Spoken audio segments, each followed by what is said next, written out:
নমস্কার। খাসখবর বাংলা ওয়ান এবং মানভূম উত্তরণের পক্ষ থেকে সকলকে আন্তরিক অভিনন্দন। সমস্ত ছাত্রছাত্রীরা সুস্থ আছো আমি আশা রাখি। অভিভাবকীরা আপনারা সরকারের বিধিনিষেধ মেনে চলেছেন এবং করোনার সাথে লড়াইটা পাল্লা দিয়ে চালিয়ে যাচ্ছেন। আজকে আমাদের ক্লাস 10-এর বাংলা কবিতা অভিষেক মাইকেল মধুসূদন দত্তের পড়াবেন শিক্ষক শ্রী শুভাশিস মাঝি। উনি দেউলি পাহাড়গোড়া উচ্চ বিদ্যালয়ের শিক্ষক। আমি মাননীয় শুভাশিস বাবুকে এসে পড়ানোর কাজ শুরু করার জন্য অনুরোধ করছি। আচ্ছা, নমস্কার। আমি শুভাশিস মাঝি, দেউলি পাহাড়গোড়া উচ্চ বিদ্যালয়, বাংলা বিষয়ের শিক্ষক। আজ মূলত লকডাউনের জেরেই এই অনলাইন ক্লাসে আসার একটা সুযোগ। ইউনিট টেস্ট মূলত হবে কি না সেটা আমরা হয়তো কেউ জানি না। সেই হিসেবেই সিলেবাস যতটা সম্ভব শেষ করা যায় তার একটা ছোট্ট একটা প্রয়াস আমরা শুরু করেছি।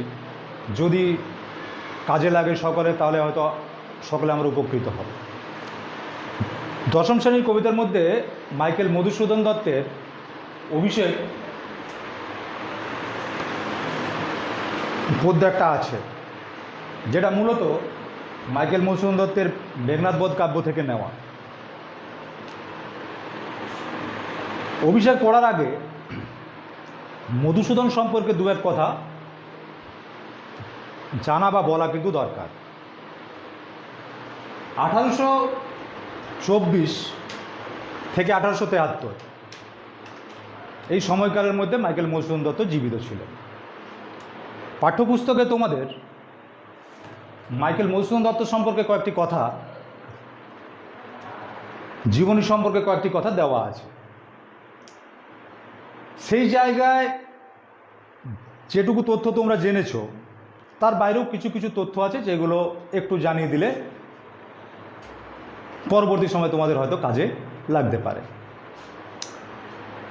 মাইকেল মধুসূদন দত্ত জন্মগ্রহণ করেছিলেন যশোর জেলার সাগরদাড়ি গ্রামে, এবং পিতার নাম ছিলেন রাজনারায়ণ দত্ত, মাতা জাহ্নবী দেবী। এবং জাহ্নবী দেবী ছিলেন রাজনারায়ণ দত্তের চতুষ্পত্নীর মধ্যে প্রথমা। মধুসূদন দত্ত প্রথম পুত্র। মধুসূদন দত্ত মূলত 13 বছর পর্যন্তই সাগরদাড়ি গ্রামে ছিলেন, এবং এই সাগরদাড়ি গ্রামে থাকাকালীন মূলত তার শিক্ষার দায়িত্ব তার গ্রামের গুরুমশাই এবং মৌলভী মশাই বা মৌলভী সাহেব, এই দুজন নিজের দায়িত্বে তুলে নিয়েছিলেন। এরপর তিনি হিন্দু কলেজে যান। মধুসূদন দত্তের বাংলা সাহিত্যের যদি আলোচনাতে কৃতিত্বের কথা বলতে যাই, ব্যক্তিগত আমার অভিমত যে বাংলা সাহিত্যে মধুসূদন দত্তের মতো কৃতিত্ব খুব কম লেখকেরই ছিল। কিন্তু মূল দুঃখের বিষয় যে জায়গাটায় 1824 থেকে 1873 এই 49 বছর মধুসূদন দত্তের জীবনকাল হলেও লেখার পর্যায়কালটা কিন্তু খুবই কম সময়ের। তোমরা হয়তো দেখতে পাবে 1859 থেকে 1862 তার মূল লেখাগুলো এই 4-5 বছরের মধ্যে। তারপর তার 3 বছর পর 1859 সালে তিনি 1866 সালে তিনি লিখছেন চতুর্দশপদী কবিতা। যদিও মাইকেল মধুসূদন দত্তের সর্বশ্রেষ্ঠ যদি কাব্য হিসাবে ধরা যায় সেটা তো মেঘনাদ বধ কাব্য অবশ্যই, এবং সেটা শুধু মাইকেল মধুসূদন দত্ত নয়, বাংলা সাহিত্যের সর্বশ্রেষ্ঠ একটা মহাকাব্য। এই মহাকাব্যটি 9টি সর্গে বিভক্ত, এবং তোমাদের এই অভিষেক যে পাঠ্য বিষয় সেটা মাইকেল মধুসূদন দত্তের মেঘনাদ বধ কাব্যের প্রথম সর্গ অভিষেক থেকেই নেওয়া, এবং অভিষেক থেকে নেওয়া হলেও নামটিও অভিষেক দেওয়া হয়েছে দুটো মিলেই গেছে আর কি। 9টি স্বর্গ, প্রথম অভিষেক, অস্ত্রলাভ, দ্বিতীয়, তৃতীয় সমাগম, চতুর্থ অশোকবন, পঞ্চম উদ্যোগ, এইভাবে প্রেতপুরী, সংস্ক্রিয়া, শেষ স্বর্গ। মাইকেল মধুসূদন যে কাজটা এই মহাকাব্য রচনার মধ্যে দিয়ে করেছিলেন, আমরা রামায়ণের নায়ককে একটা প্রশ্ন করি যদি কাউকে, তিনি সরাসরি উত্তর দেবেন রামায়ণের নায়ক রামচন্দ্র। খলনায়ককে না রাবণ। মধুসূদন দত্ত এই জায়গাটাতে একটা বিরাট পরিবর্তন বা একটা নবজাগরণ এনেছিলেন। রাবণ এবং তার পুত্র মেঘনাদকে তিনি এমন একটা জায়গায় পৌঁছে দিয়েছিলেন যে আপামর বাঙালি ভাবতে বাধ্য হয়েছিল যে আসলে রামায়ণের নায়ককে। যদিও মধুসূদন দত্ত ধর্মকেই শেষ পর্যন্ত প্রতিষ্ঠা করেছেন, ধর্মের জয় তার কাব্যে আমরা শেষে দেখতে পাই, রাবণের মৃত্যু হচ্ছে, তবুও তার মেঘনাদবধ কাব্য পড়লে সেগুলো বোঝা যায় যে কতটা বীর এবং কতটা ক্ষমতাশালী এই রাবণ এবং মেঘনাদ ছিলেন। তো সেই বিস্তারিত আলোচনা আজ না গিয়ে এরপর পাঠের কাজ শুরু করছি।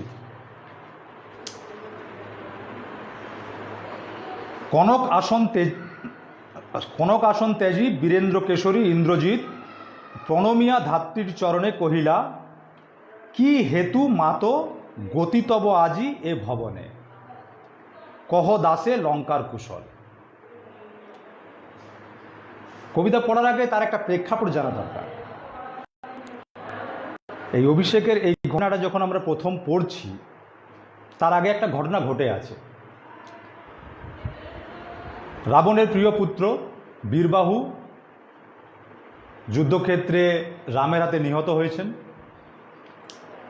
নিহত হওয়ার পর রাবণ নিজে যুদ্ধক্ষেত্রে যাওয়ার জন্য প্রস্তুতি নিচ্ছেন। এইদিকে রাবণের প্রস্তুতি দেখে স্বর্গের দেবতা বরুণ তার স্ত্রী বারুণী তার সখী মুরলাকে পাঠাচ্ছেন। কথিত আছে যে লঙ্কায় খবর নিতে যে লঙ্কার প্রস্তুতি, পরবর্তী প্রস্তুতি কি। সেই মুরলা লঙ্কার রাজলক্ষ্মী ভবনে আসছেন। রাজলক্ষ্মীর কাছে সমস্ত সংবাদ নিয়ে তিনিই নাকি ধাত্রী মায়ের বেশে ইন্দ্রজিতের কাছে যাচ্ছেন। ইন্দ্রজিৎ কখন তো সেই সময় কোথায় না, ইন্দ্রজিৎ সেই সময় প্রমোদ উদ্যানে আনন্দতে মত্ত আছেন, যার কাছে কিন্তু তার প্রিয় ভাই বীরবাহুর মৃত্যুর কোনো সংবাদ নেই। আবার কথিত আছে যে লক্ষ্মী নিজেই ধাত্রী মায়ের রূপ নিয়ে ইন্দ্রজিতের কাছে খবর নিয়ে যাচ্ছে।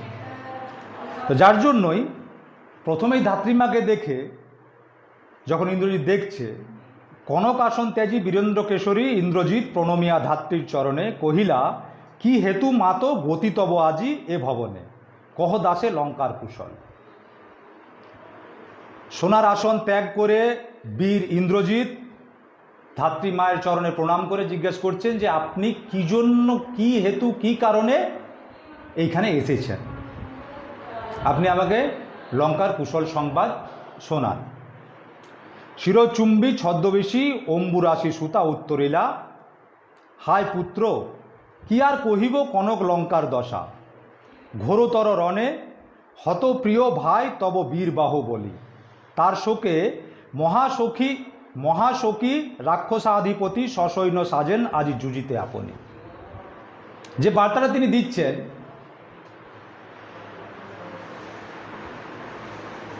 সে বার্তা হলো যে আর কি বলবো কনক লঙ্কার দশা, তোমার প্রিয় ভাই লঙ্কার যুদ্ধে নিহত হয়েছেন এবং সেই শোকে রাক্ষসরাজ রাবণ নিজে যুদ্ধে যাবার প্রস্তুতি নিচ্ছেন।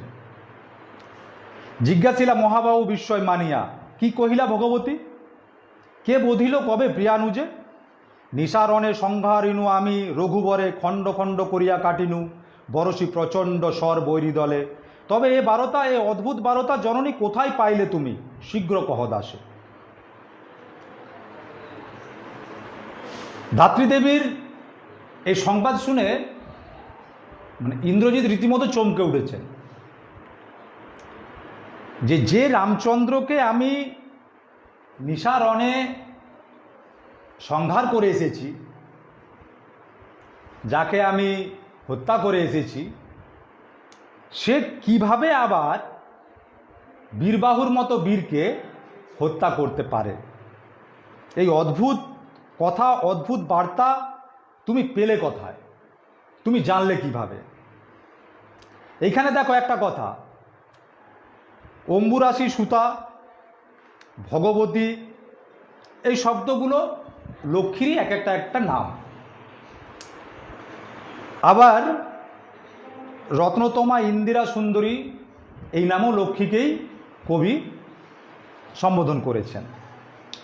রত্নাকর, রত্নতমা, ইন্দিরা সুন্দরী, উত্তরীলা, হায় পুত্র মায়াবী মানব সীতাপতি, তব স্বরে মরিয়া বাঁচিল, যাও তুমি তরা করি, রক্ষ রক্ষ কুল মান, এ কাল সমরে রক্ষ চূড়ামণি, ছিড়িলা কুসুম দাম, রোষে মহাবলী।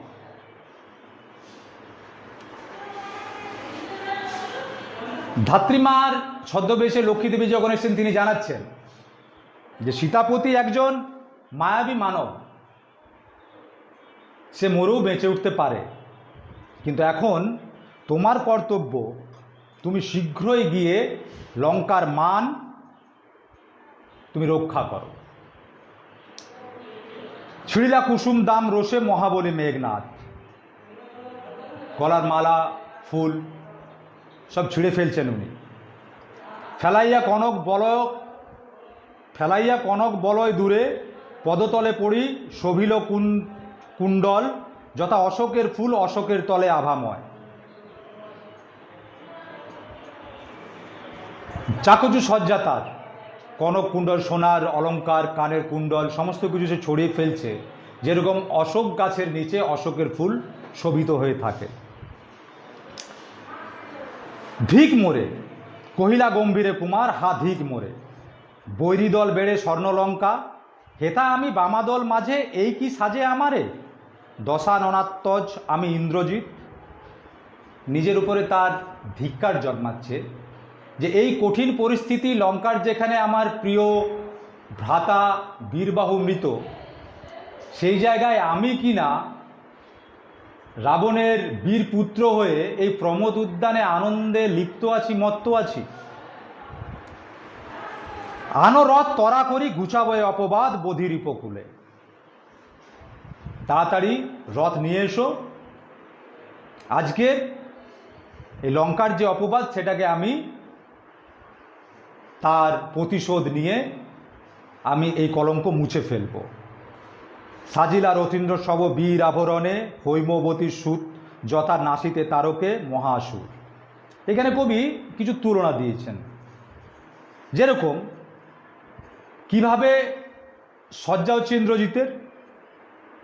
সাজিলা রথীন্দ্র সর্ব বীর আভরণে, হৈমবতী সুত যথা নাসিতে তারকে মহাসুর। যেভাবে মহামায়া পুত্র বা দুর্গাপুত্র কার্তিক তারকাসুরকে হত্যা করার জন্য যেভাবে প্রস্তুতি নিচ্ছেন, সেইভাবেই ইন্দ্রজিৎ সেই পথে অগ্রসর হচ্ছে লঙ্কার দিকে। কিংবা যথা বৃহন্নলা রূপী কিরীটি বিরাট পুত্র সহ উদ্ধারিতে গোধন, সাজিলা সুর সমীবৃক্ষ মূলে, মেঘবর্ণ রথ চক্র বিজলির ছটা, ধ্বজ ইন্দ্রচাপ পুরী তুরঙ্গম বেগে আশুগতি। রথে চড়ে বীর চূড়ামণি বীরদর্পে হেনকালে, প্রমীলা সুন্দরী ধরি পতিকর যুগ, হাইরে যেমতি হেমলতা আলিঙ্গয়ে তবু কুলেশ্বরে। বৃহন্নলা রূপী অর্জুন যেভাবে বিরাট যুদ্ধে বিরাট পুত্র উত্তরকে নিয়ে গোধন রক্ষার জন্য যুদ্ধে অবতীর্ণ হয়েছিলেন, সেইভাবে ইন্দ্রজিৎও প্রস্তুতি নিয়ে যুদ্ধের জন্য অগ্রসর হচ্ছে। এই সময় হেনকালে প্রমীলা সুন্দরী ধরি প্রতিকর যুগ, হায়রে যেমতি হেমলতা আলিঙ্গয়ে তরু কুলেশ্বরে। এই সময় ইন্দ্রজিৎ পত্নী প্রমীলা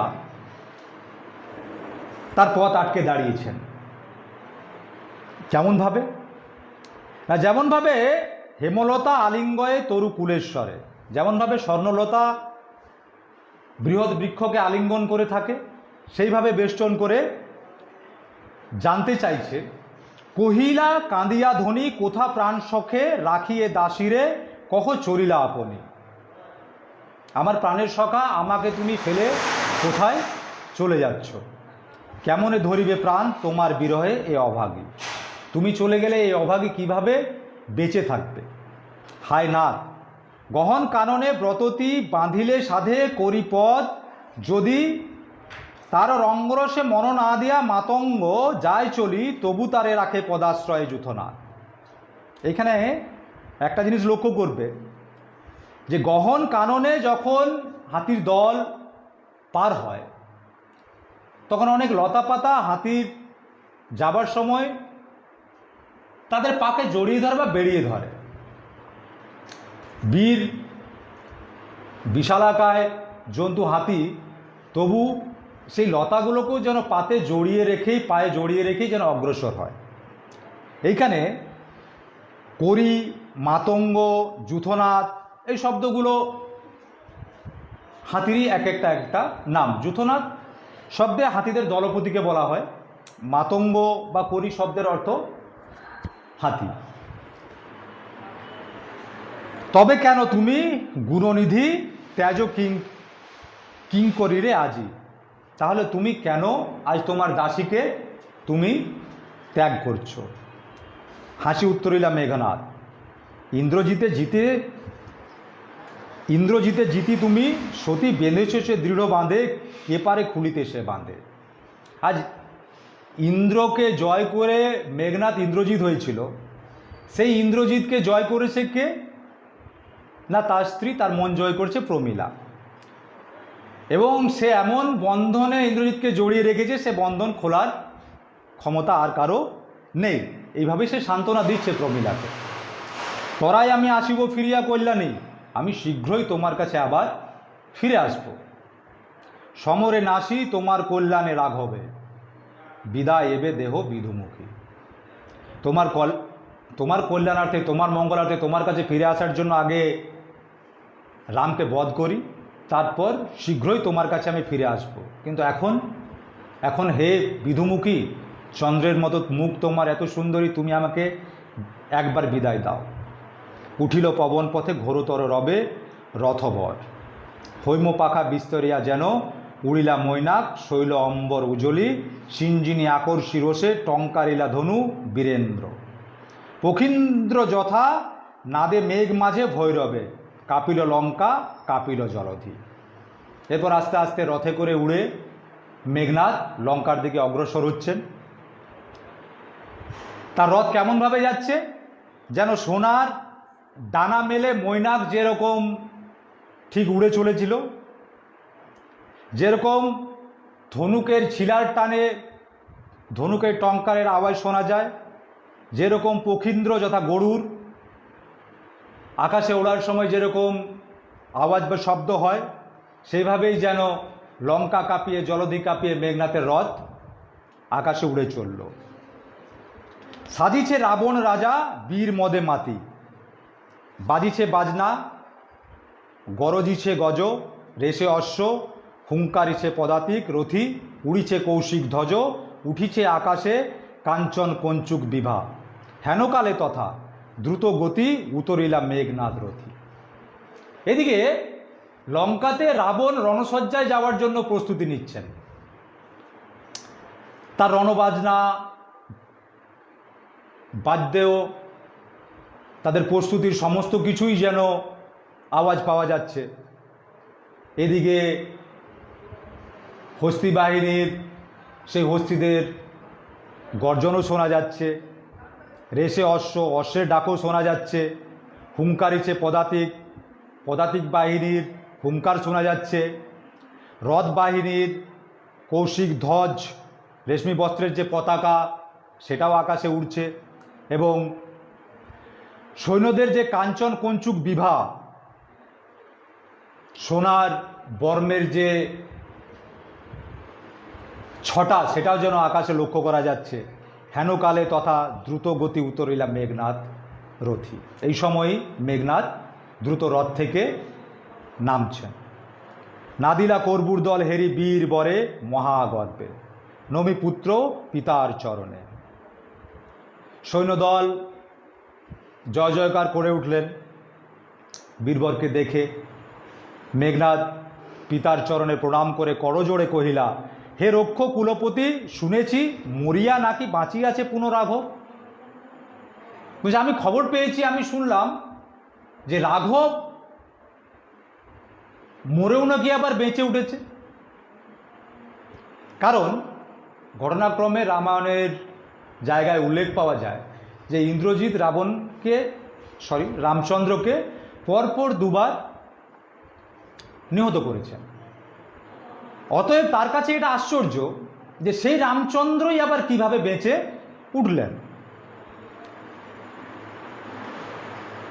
হে মায়া, এ মায়া পিত বুঝিতে না পারি, কিন্তু অনুমতি দেহ, সমূলে নির্বল করিব পামরে আজি। এ মায়া পিতা আমি হয়তো বুঝতে পারছি না, কিন্তু একবার আমাকে অনুমতি দাও, এরপর সমূলে আমি এই শত্রুকে ধ্বংস করে আসব।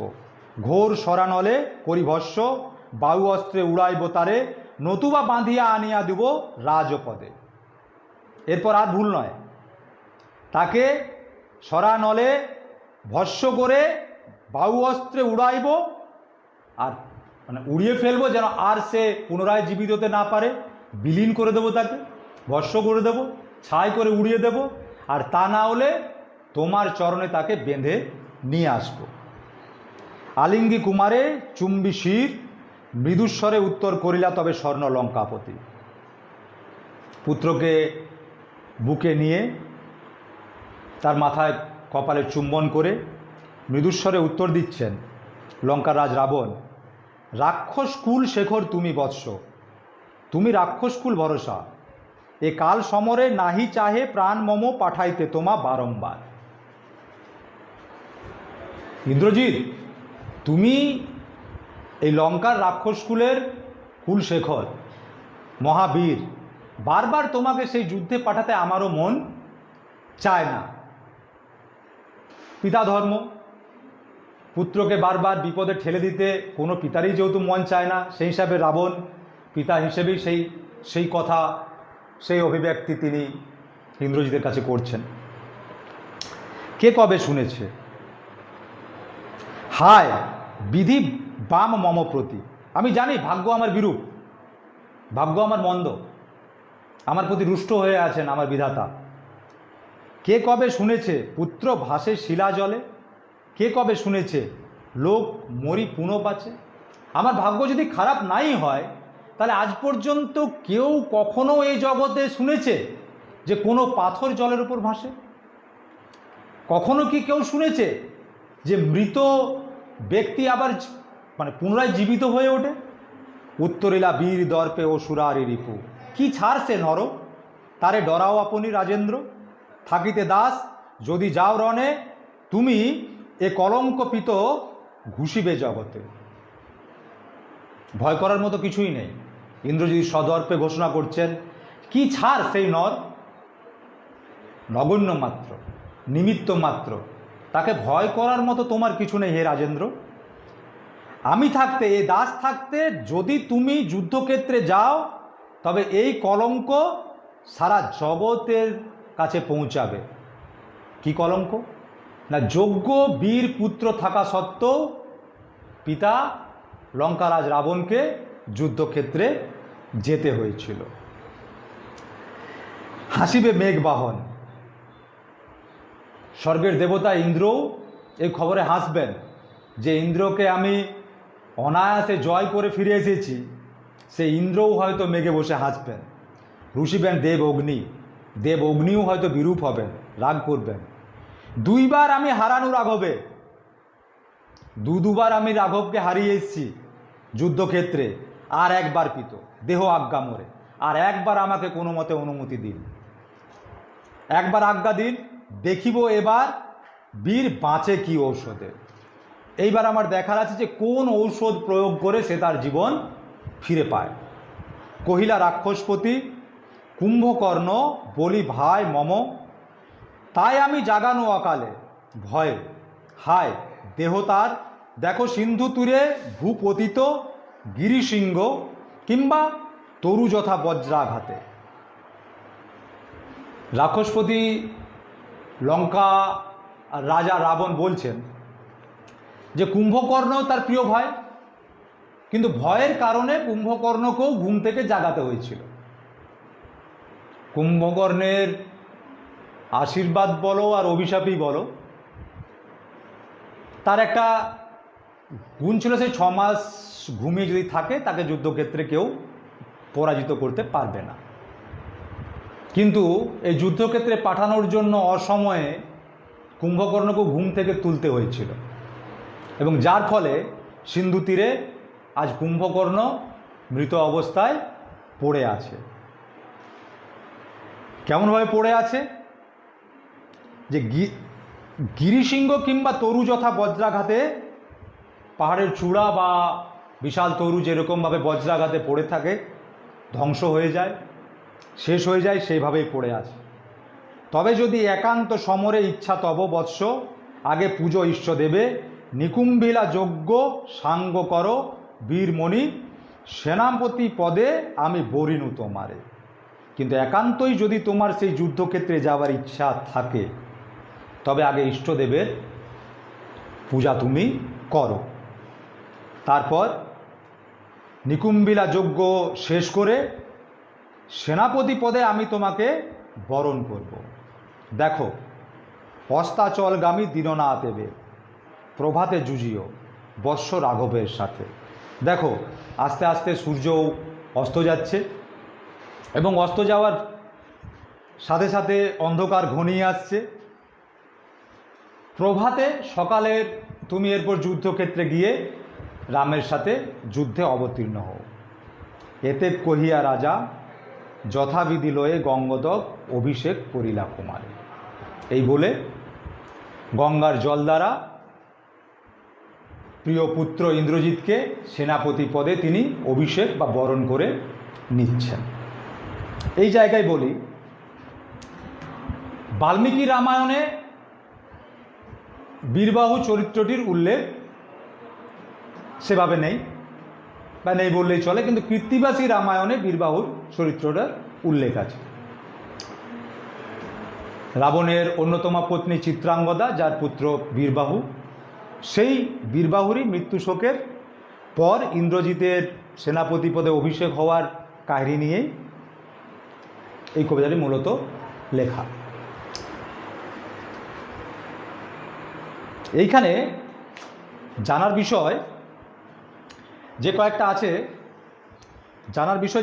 আছে, সেটা হলো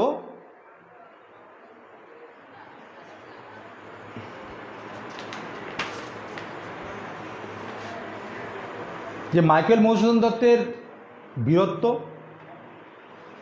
প্রিয় পুত্র হিসেবে তার যে কর্তব্যবোধ, সেইগুলো।